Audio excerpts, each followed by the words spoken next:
Hello and happy Monday! Welcome back to this channel. I hope you all had a great weekend. How's your day going? It is Monday and it's a Monday. Do you know what I mean? It is a Monday, okay? Today we're going to be diving into, yes, of course, a few things from It Ends With Never. There's been a couple of things happening there that I find quite interesting. We're going to get into a little bit of Tay-Swizzy, Taylor Swift, okay? Yes. Also, just to start, I have some good news, and then I'm going to follow it up with a little bit of news from Gaza and talk about some things happening there. And yeah, I think maybe I'll end with a little tea that's been floating around pop culture and my thoughts on that. Okay.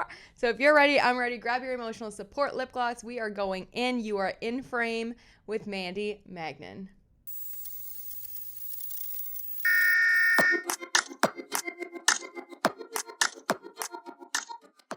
Let's start with the good news. On Friday, I let y'all know that my film Desire, which I wrote, produced, directed, and starred in, it was my directorial debut. It's a 15-minute short. It's a horror psychological thriller. It was playing at 2 film festivals over the weekend. One was here in Toronto at the Royal Cinema, and the other one was playing internationally. It was playing in Wisconsin at the National Independent Film Association Film Festival. And it was such a good night. It was so good. Obviously, I stayed in Toronto and went to that film festival. I am never, ever not amazed by watching so many short films and independent creators, and especially in genre specific like thriller and horror and sci-fi, and just the amount of creativity and the willingness to do it, to make the movie, to actually do it. I mean, I was blown away by the movies, and it was such a great night. And then yesterday I woke up and found out that Desire, this is breaking news, I'm letting y'all know first, I haven't shared it with anybody, it won Best Film between 15 to 30 minutes. And yeah, I won Best Film! Oh my god! Super awesome, very grateful. I'm super psyched to share this with you guys. Like, it's a pretty cool thing, you know? So yesterday I was just like, okay, you know, it's really awesome. It's great to even have your film be recognized and get into a film festival, and then to be a finalist, and then to be an award winner at a film festival these are dreams. This is what dreams are made of right here. I mean, this is, oh my God, I'm so excited. So I just wanted to share that with you and share the good news over the weekend. I had a great time celebrating film, celebrating horror film, and celebrating with, you know, people, filmmakers, independent filmmakers. And I get to walk home an award winner after the weekend. And it's still not done. It's going to be playing in some other festivals throughout the month as well. So yeah, I'm just super excited. That was really cool news. So I'll definitely be sharing more news on that. I'm super excited, and I'm really looking forward now to creating my next movie, hopefully in the fall. Over the weekend, however, I will have to say that my mind was reeling and I was just at a loss. As we know, and I mentioned last week, the Sumud flotilla was intercepted illegally on international waters by Israel. It was 44 ships, I think, 40 to 44 ships that were trying to break the siege in international water to bring humanitarian aid into Gaza. Of course, it was led by Greta Thunberg and a bunch of other people. I mean, from all over the countries, there was hundreds of people, and they were intercepted and illegally detained. Videos came out over the weekend from people who were releasing the treatment that they witnessed, not only on themselves, but on Greta, that she was being tortured, humiliated, that they wrapped her around in the Israel flag and paraded her around, and just sheer abuse. I mean, wow, unbelievable. But today she gave her first message. They released all of the hostages today, and she was able to speak for the first time since being held captive. The Sumud flotilla was the biggest ever attempt to break Israel's illegal and inhumane siege by sea. And it is a story of global international solidarity, of people stepping up when our governments fail to do so, of people saying that my leaders, so-called leaders who are supposed to represent me, who continue to fuel a genocide, death and destruction, they do not represent me. And this is a last resort, that this mission has to exist. It's a shame. It is a shame. And I could talk for a very, very long time about our mistreatment and abuses in our imprisonment, trust me, but that is not the story. What happened here was that Israel, while continuing to worsen and escalate their genocide and mass destruction with genocidal intent, attempting to erase an entire population, an entire nation in front of our very eyes, they once again violated international law by preventing humanitarian aid from getting into Gaza while people are being starved. She goes on to say that this genocide is being fueled by our governments, our leaders, our companies, the people who are supposed to be in power, and it needs to stop. It needs to stop. All weekend I was thinking, well, everyone was going off about Taylor Swift and outrage. That was like the biggest highlight. And I'm over here thinking, what's happening in America? First of all, Portland, Chicago, Greta's being tortured. Like, where is the outrage? Where is the cry? What is happening? We're literally seeing it in front of our eyes. It's becoming so desensitized now that we scroll past, or we're like bored of it, or we don't want to see it because it's so awful.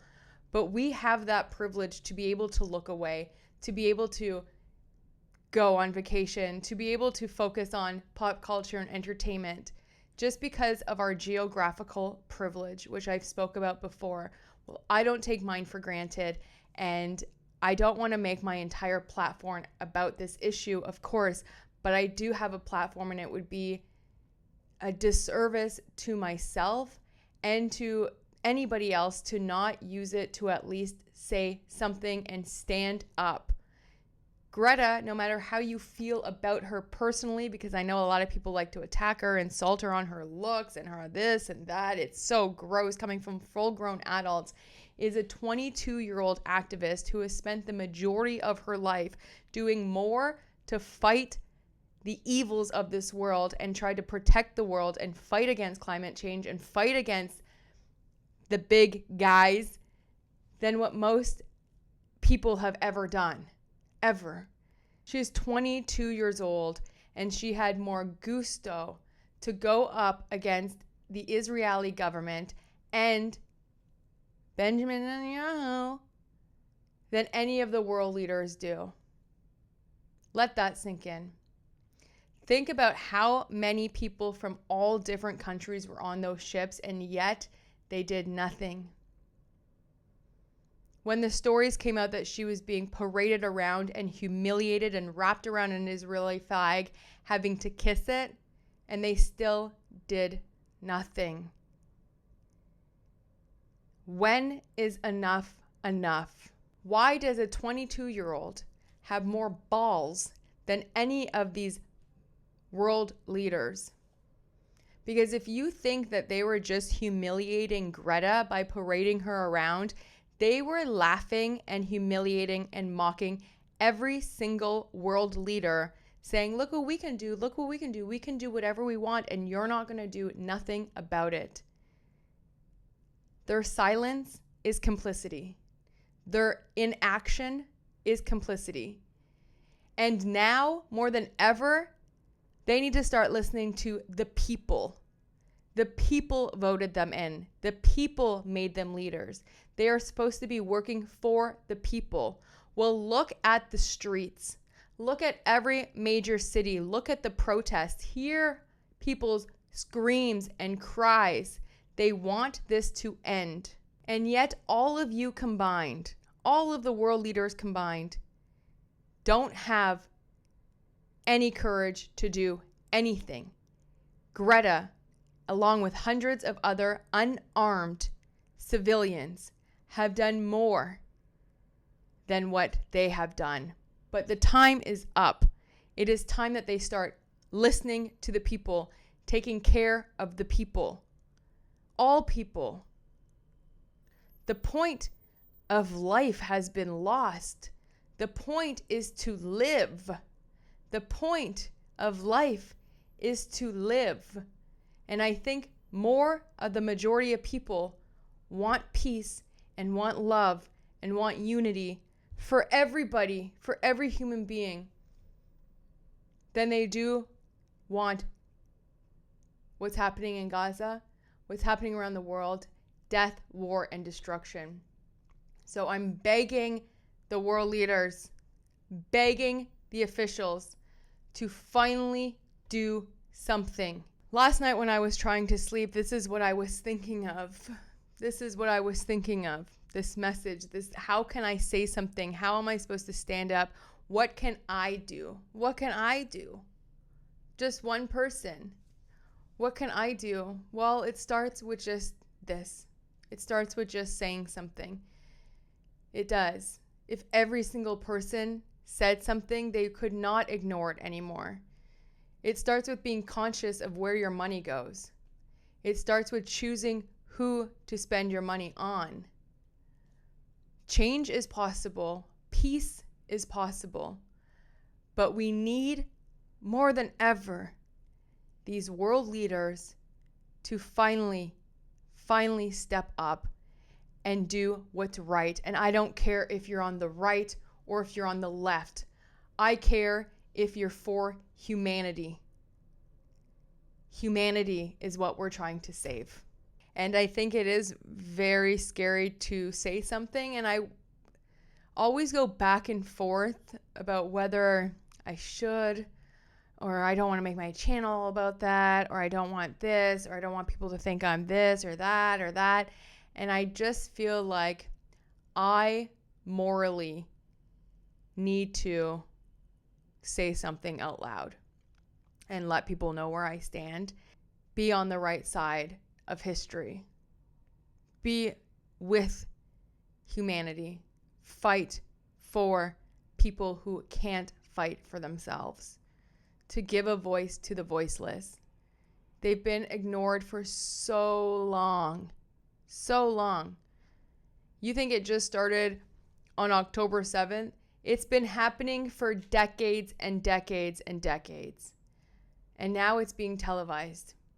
And it's on our phones. And you can choose to look away. You can choose to say you don't have enough information. You could choose to not partake because it is heavy and dark and scary. You can choose to do that. Or you can choose to stand with the people and fight and hold your world leaders accountable. I feel like this is kind of just the beginning for me to stand with the resistance, if you will. I just have this huge calling. I can feel it to just want to do good and spread good and stand on the right side of things and fight. Fight for goodness. Fight for good. Fight for the light. Fight for love. And fight for people. While we're at it, let's bring up Miss Taylor Swift, who has said nothing about anything going on in the world, let alone in America. Her album is being torn apart right now for many obvious reasons.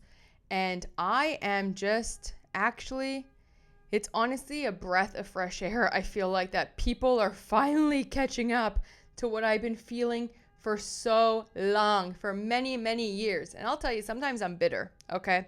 Sometimes I'm bitter because I remember my girlfriend was over a couple years ago. Taylor Swift came on Spotify, a random playlist, and she's like, you can't listen to this version of the song. And I was like, what version? It's just like the Spotify playlist playing. She's like, no, you got to turn it off. You have to listen to only. And ever since that day, I haven't purposely searched or listened to Taylor. That's how bitter I am, because I was like, no, whatever plays is going to play. You know what I mean? But she is being dragged right now for obvious things. I mean, first of all, the consumerism, these shopping of like 8 different vinyl records, then the CDs, then she had a movie, so you had to go see the movie in order to get the lyrics of the album, and it's just like, whoa, you're already a billionaire. What are you doing? What is going on? Then, of course, the racism, which was so obvious in the entire album. So obvious. Especially when she said, I'm not a bitch and I'm not a savage. Savage? Really? You're not? Direct hit for me personally, I feel like, on Megan Thee Stallion, Beyonce, and Rihanna. Just saying. Yeah, it's enough.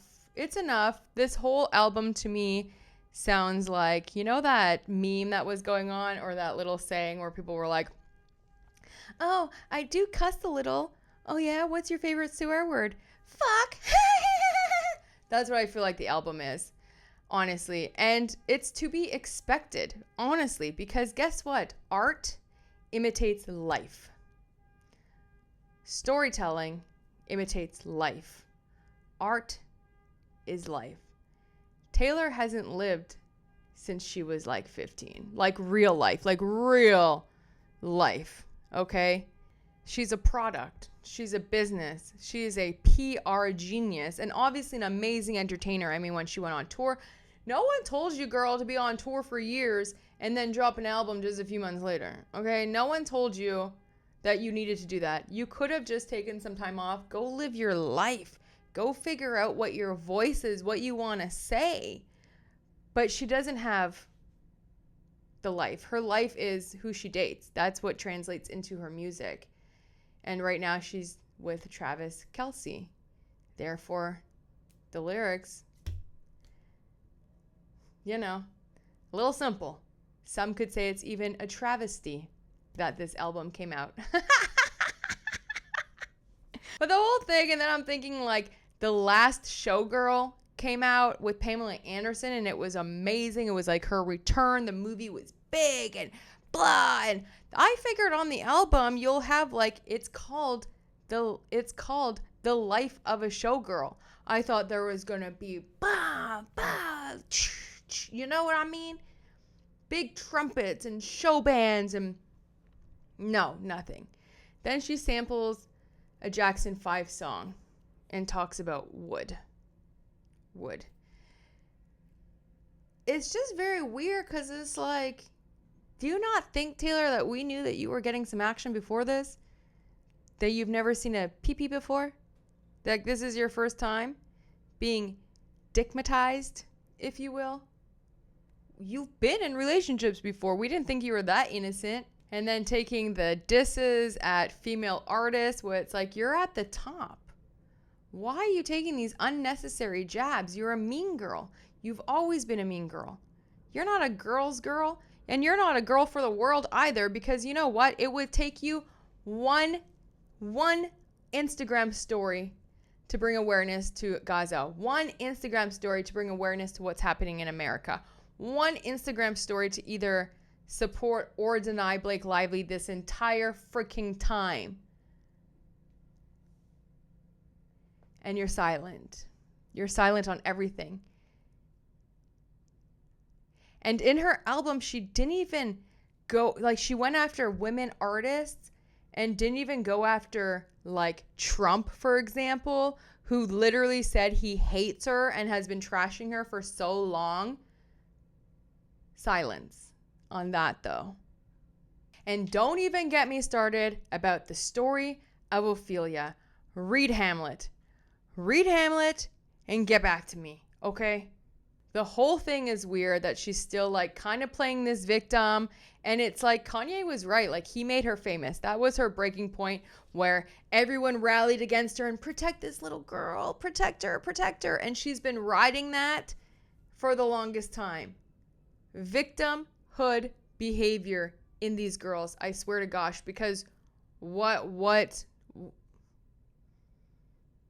No, you're still not a victim of life or circumstances or anything or bullying. You're at the top. But the consumerism is what gets me.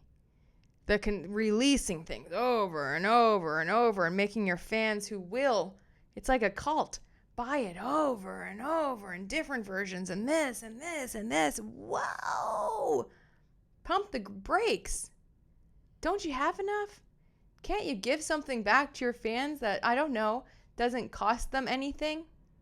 Because I feel like in order to love Taylor Swift, you gotta really open your wallets all the time. She hasn't faced real competition or adversary in the music industry or from anyone in forever. Honestly, since Kanye grabbed that mic. But I think it's time for her to just pause, take a step back, and go live a little. Go live a little, okay? Because what you're doing, this is just it's not good. It wasn't good. And then it brings me to canceled, which a lot of people, who's it about? Well, all we know is that she likes her friends canceled. That's strange. But then there was this little ode, I guess, to Blake Lively. And you can't tell me that this was not on purpose. A subtle nod to Blake Lively. Now, this is very, at least to me, extremely obvious. Taylor Swift in a photo shoot for an alternate, The Life of a Showgirl album cover. And as you can see, the bracelet, yeah, she's wearing the exact same bracelet that Blake Lively wore for It Ends With Us. This is a pink diamond Lorraine Schwartz bangle, and it looks identical, literally identical to the one that Blake Lively used for It Ends With Us. And you can't tell me that this isn't one of her Easter eggs. She's a mean girl.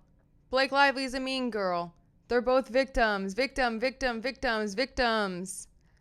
Yes, they flock together. This whole thing has been a huge PR for Taylor Swift and Blake Lively. And now Blake Lively liked Taylor Swift's Instagram post. Oh my gosh. Oh, wow. And I'm not one to kick, Taylor when she's down. It's been all weekend. The reviews are coming in and they're not great. Okay, people are going. Even the Swifties are calling it out. Diehard Swifties are calling it out, okay? But they're mean girls, and they have been. And I think this whole thing was a huge PR stunt. And honestly, regardless, I just want to know what happened, okay? The truth, Taylor Swift. Because you've been mean. You dated Harry Styles, like, no offense, but let's talk about it. He was a teenager. He was 18 when y'all dated. On top of that, the way you got all of your friends together to unfollow your ex-boyfriend, Joe, off Instagram, and then your best friend, Blake, did the exact same move to the entire cast of It Ends With Us right before the premiere of It Ends With Us. Crazy. You're using the same playbook. Do I think that maybe Taylor was a little bit up in arms and probably a little embarrassed that Blake Lively called her a dragon and that Blake's actually Khaleesi? And did they probably have words like, no, I'm Khaleesi, no, I'm Khaleesi, no, I'm Khaleesi, I'm not your dragon? Maybe. But do I think that she had a lot more to do with it? And do I think that besties, Blake was telling Taylor everything. I just have a feeling. Taylor knew. And like I thought before, I think Taylor knew up until a certain point. And then she probably distanced herself and backed away because it wouldn't be good when it came out. And of course it was going to come out because they had that man sitting in a freaking basement during his own premiere.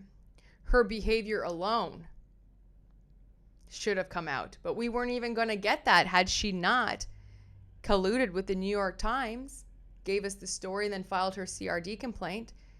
WAYFARER, Justin Baldoni, Jamie Heath, Steve Soretz, they were never going to share even their side of the story with Blake Lively's outrageous conduct, absolutely insane behavior on and off set, pre, during, and post-production. And now all of the house of cards is crumbling for all of them. And that's why I really thought when they kept bringing up Steve Soritz is a billionaire, Steve Soritz is a billionaire, Wayfarer is backed by a billionaire. Bruh, so is Taylor Swift. She's a billionaire. So, you know, glass houses and all that. When it comes to her friendship with Blake, I think they've always been friends. I don't think anything was destroyed. Did they have a little rift? Maybe. Did they distance themselves for PR and for this narrative? Of course. Blake Lively has Leslie Sloan and Ryan Reynolds.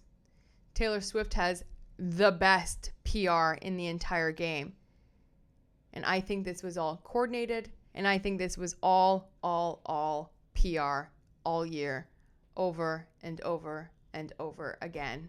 Questioning their friendship, looking for Easter eggs, doing this. As for the album, it's not going to go anywhere. But when it comes to It Ends With Us and doing what's right, you can do what's right now, Taylor. Okay? And not only when it comes to Blake Lively, but with the world.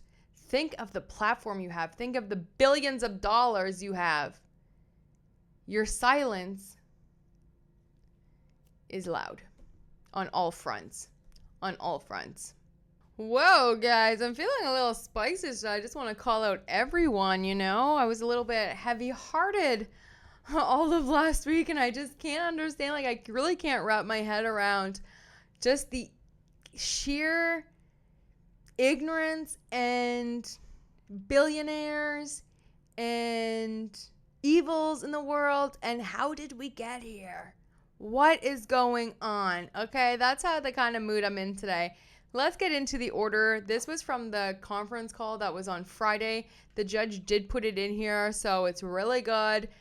I guess we have like final details, but plaintiff Blake Lively's request that the deadline to serve request to admit be extended to October 10th. That was granted. Classic.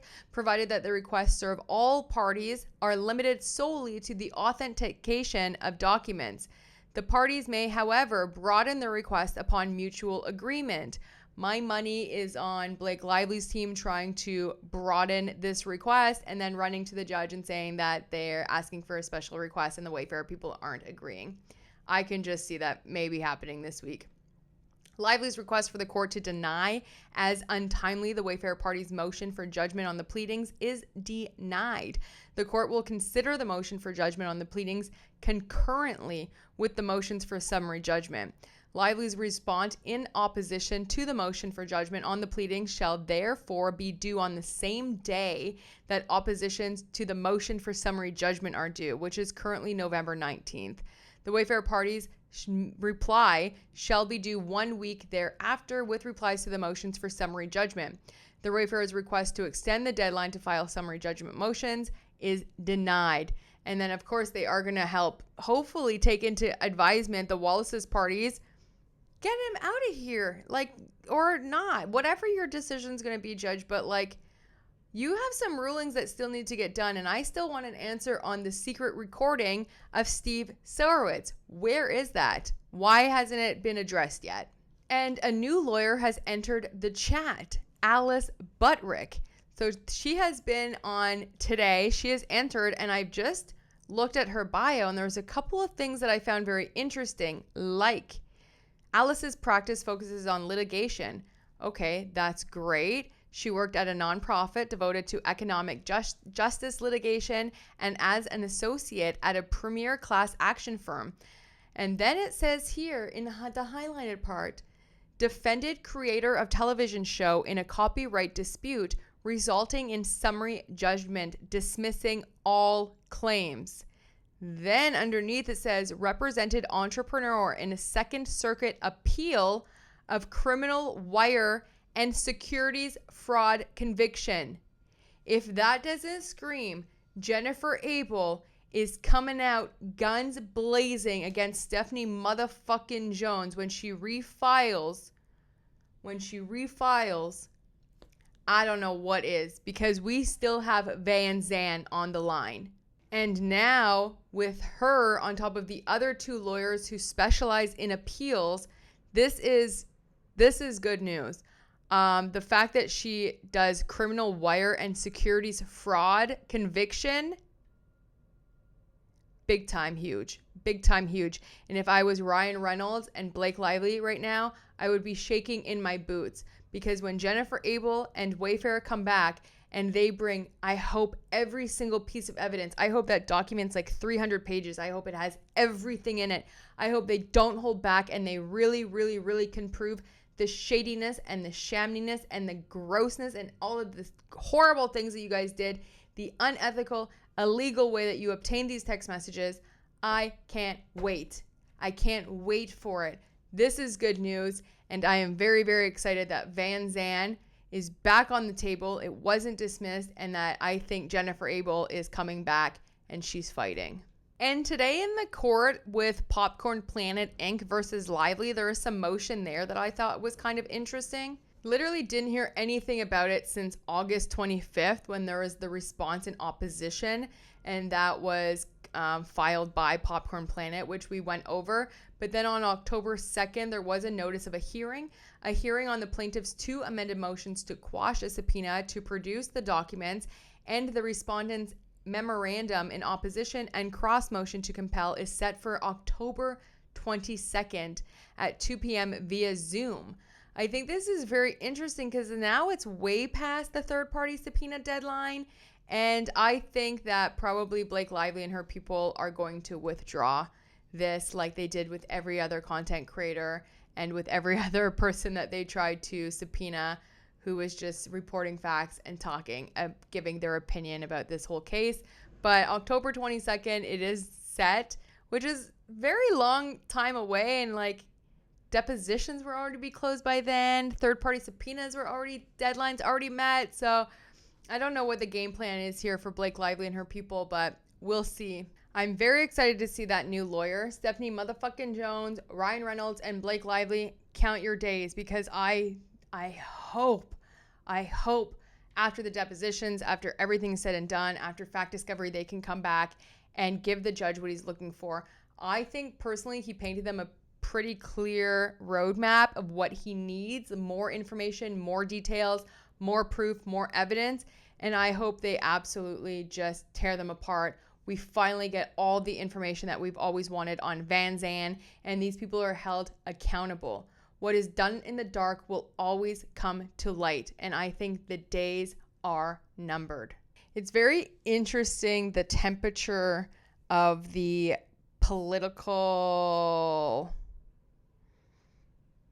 temperature of people, the temperature of the world right now. And as much as I try to stay open and joyous and full of love and not focus on that, not look at that, and stay in my lane and because I don't want the evil, I don't want the dark to change me. I don't want this to change me and change my heart. And there's a fine balance, I feel like, that I'm still trying to find, of really wanting to be of service to other and help the people that I can, help anybody that I can, and also maintain my personal joy and peace. And I'm still trying to figure it out. But I just knew over the weekend, and especially last night when I was in bed, I just had it come to me that I just felt so compelled that more now than ever, I need to use my voice for good. And I need to use my voice to stand up, and face the people who are getting away with some of the worst things. And even the people who is not even that evil, but that are just doing monstrous things and are fueled by greed and money and power. And at what cost? At what cost? And this all started, with the It Ends With Us and supporting Justin Baldoni and Wayfarer and Jennifer Abel. I am rooting for her because I feel like we have so many parallels in our life and kind of happened all at the same time. And I don't know. I'm just trying. I'm just continually trying to do good and be good. And yeah, I don't know. Anyway, I don't know where I was going with that. I just feel like, I don't want to make it. Obviously, I just think you get so scared to talk on certain things because you don't want it to be your entire platform. You don't want to get any haters. You don't want to be canceled. You don't want to say the wrong thing or the right thing. And this fear of like not saying anything, or this fear of like saying something and then, you know, the backlash that you're going to get. It's like, I don't want to live like that anymore, I guess is what I'm getting to. Okay, and now just a little opinion of what I have here when I heard about the story of Nicole Kidman and Keith Urban separating, divorcing after 19 years. 19 years. Allegedly, they had been separated now for a very long time. Nicole was trying to make it work, and Keith didn't want it. And he hasn't really been supporting her ever since Baby Girl, I guess. And there's just a lot of stuff going on. And there's this rumor going around that he's been having an affair. An affair with, I guess, his young guitar player or something. And when I heard that, it just got me thinking about affairs and cheating. And not cool, okay? I just gotta say, of course, if you are in a relationship with a man or with, you know, whoever, and they cheat, yes, be angry at the person you're in a relationship with. Be angry. I'll use men because, you know, I'm a woman and I date men. Yeah, it's the man's fault. He was the one that made a commitment to you. He was the one that broke your trust. He was the one that chose to cheat. Yes, always blaming the man. But then it gets to a point where also the mistress has to be held accountable too. Okay? Because if you're knowingly having an affair with a married man who you know is married and you're continually to do that, you're not a girl's girl. I wouldn't even be able to be friends with you because I feel like that's so selfish. I wouldn't trust you. And it's gross. Do you know, there's so many men. Do you know? It is a choice also for the mistress to choose. I get maybe sometimes one-offs, even in like the weirdest way. Alcohol, long hours, travel, Even that I could kind of understand. I can. I'm a pretty open, understanding person, okay? But to continually have an affair and break up a marriage is a choice from the man and the woman. So yes, as much as it's like obviously being mad at the man, angered at the man, he's the one you're in a relationship to. The mistress had a freaking choice too. Was well aware most times of the situation. And that person, I think, should also be able to should be held accountable in a way. Now, whether or not that's true or not, I don't know. But that story just got me thinking about that, because there's this thing lately where people are like, when a girl gets mad at the mistress, they're like, don't blame him, blame the man here. Yes, of course. But then that girl knew what she was doing too. Unless, of course, the man was hiding in and and it was secrets and this, and you didn't know, and you were lied to and manipulated just like the wife. I get, like, there are so many different circumstances. But in a case like, for example, Keith Urban, where you are fully well aware that he's married, and this has happened to many times, to many different people. And I feel it in my heart and in my soul, because growing up with a father who had many infidelities, and I actually caught him cheating on my mom when I was a very young teenager and had to break the news to my mom. And the pain I saw in her, the way it broke her, the way he broke her for a very, very long time. And I had to hold her many nights a week as a young girl while she cried and cried and cried and was destroyed by infidelities. There's just something in me that just doesn't only blame the man. You know? Yes, the majority. But if you have girls out here chasing after men that they know are married, that's a choice too. That's a choice too. And you are not a girl's girl. You are not pro-woman. You are not supportive. Nasty. It's nasty. It's nasty. Okay, anyway, that's literally it from me. That's pretty much all the stuff that's on my mind from the weekend. It was a roller coaster. I don't know what was going on there, but went over all of the stuff that I was I'm paying attention to. And yeah, drop your comments. Let me know what you think about any of this. I know it was a little bit all over the place, and it is what it is. But that's it. I will keep you guys all informed this week of what's happening, of course, in the courts of It Ends With Never, of course. I also have some new videos coming for you this week in the membership. I'm super excited about that.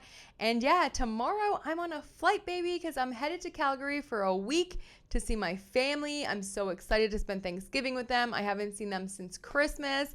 I'm so excited, but I'm bringing all my stuff, so don't worry. You'll still get all the episodes and all the tea, okay? I hope y'all are having a good day. Sorry if that brought you on a roller coaster. Hopefully it was fun and entertaining and not all dark and depressing. But yeah, it just is what it is. And I just really want to leave you with the message to not give up. Not give up. Keep going.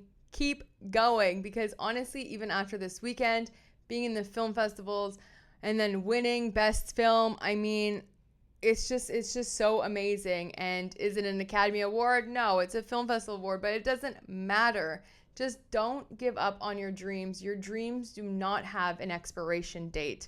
As long as you're here and it's in your mind and it sets your soul on fire, keep going. Storytelling is important. Art is important. Dreams are important. They matter. So just keep going. And no matter what you do, don't give up on yourself, okay? The world's going to beat you down. The world's going to tell you no. The world's going to do it for you, okay? The world will give up on you. Don't make it easy on them. Don't be like the world, and don't give up on yourself. You matter. Your voice matters. Your dreams matter. You are important, okay? You are important. I want you to know that. And I love you.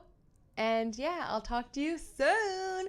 I hope you're all having the best day. Bye.